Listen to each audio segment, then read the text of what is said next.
Bismillahirrahmanirrahim. Assalamualaikum warahmatullahi wabarakatuh. Apa kabar sahabatku soleha di hari ke-22 Ramadan ini? Semoga kita dalam keadaan sehat walafiat. Amin ya Allah ya Rabbal Alamin. Puji syukur kita panjatkan kehadirat Allah Subhanahu wa Ta'ala yang telah memberikan nikmat tiada henti kepada kita, sehingga kita semua bisa menikmati jamuan Allah di 10 hari terakhir di bulan Ramadan ini.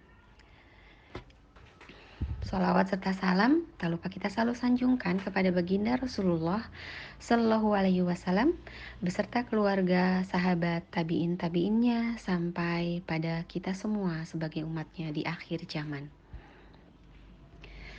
Sahabatku yang dirahmati Allah, dalam menjalani kehidupan ini sebagai hamba Allah, tentunya kita tak luput dari hadirnya masalah demi masalah. Baik itu masalah pribadi, masalah keluarga, dan juga berbagai masalah lainnya yang tentunya kita sebagai manusia seringkali menyelesaikannya dengan mengandalkan pikiran atau logika kita semata.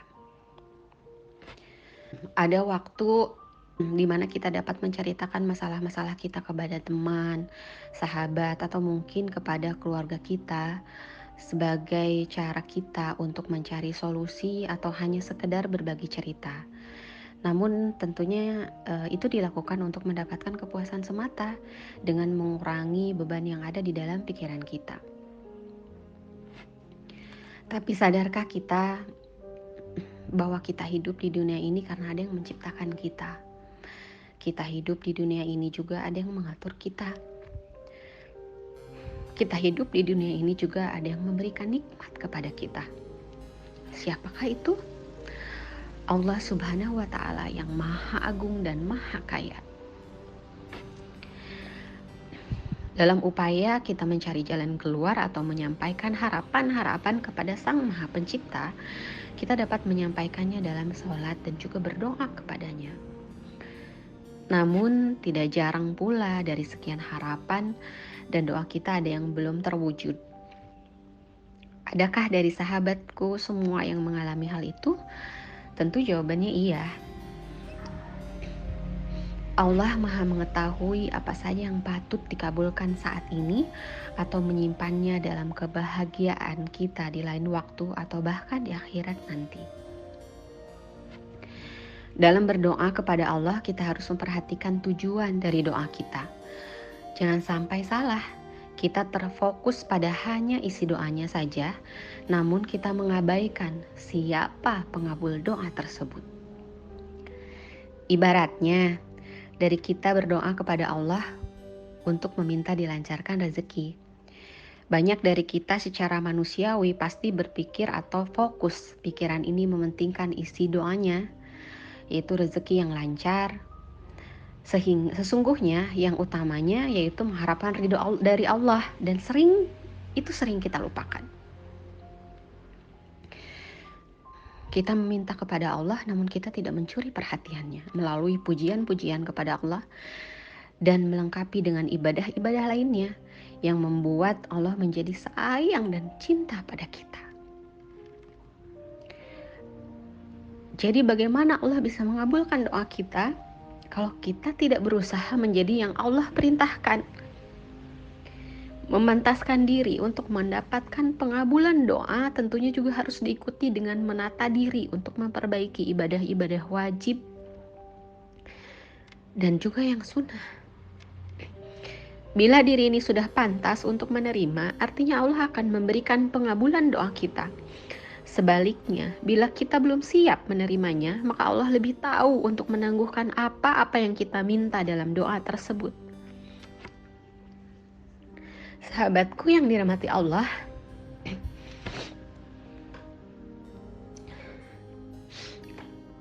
sebagaimana hadis dari Abu Sa'id Al-Khudri dari Nabi Shallallahu Alaihi Wasallam bersabda, tidak seorang muslim yang berdoa selama tidak berdoa dengan dosa dan memutus kekerabatan, kecuali Allah mengabulkan dengan 1. Disegerakan, dikabulkan atau sesuai permintaan. 2. Allah simpan dan diberikan di akhirat. 3. Allah ganti dengan menghindarkan keburukan baginya yang setara dengan doanya. Sahabat bertanya, kalau begitu kita memperbanyak doa. Nabi menjawab, Allah akan lebih banyak mengabulkan. Hadis riwayat Bukhari dalam Al-Adab Al-Mufrad.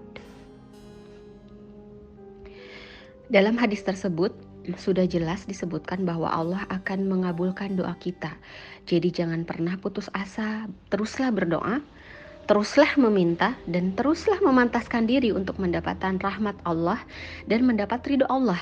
Sehingga doa-doa kita dapat dikabulkan oleh Allah Subhanahu wa taala.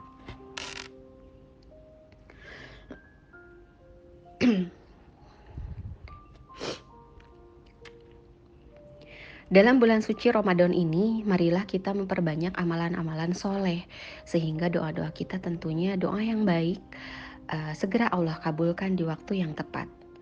Lakukan segala sesuatunya hanya untuk mengharap ridho Allah, bukan mengharap selain itu, karena jika Allah sudah ridho, insya Allah apa yang kita harapkan akan dikabulkan. Jadi, ditundanya pemberian dari Allah, sementara engkau telah menggebu-gebu dalam berdoa, jangan menjadikanmu berputus asa. Allah menjamin mengabulkan doa untukmu sesuai pilihannya, bukan pilihanmu.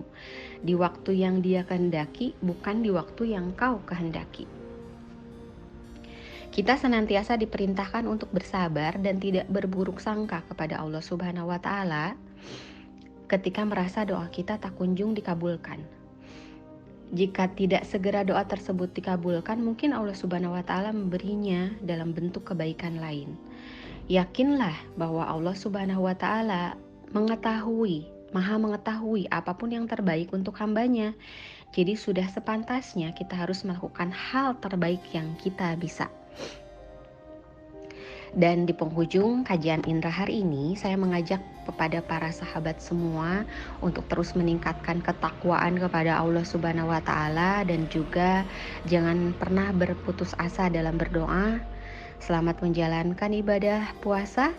Semoga ibadah kita di bulan penuh berkah ini diterima sebagai amalan terbaik. Amin ya Allah ya Rabbal Alamin. Aqulu qouli hadza wa astaghfirullahalazim li wa lakum. Mari kita berdoa bersama-sama. Rabbana atina fid dunya hasanah wa fil akhirati hasanah wa qina azabannar. Subhanakallahumma wa bihamdika asyhadu an la ilaha illa anta astaghfiruka wa atubu ilaik. Wassalamualaikum warahmatullahi wabarakatuh.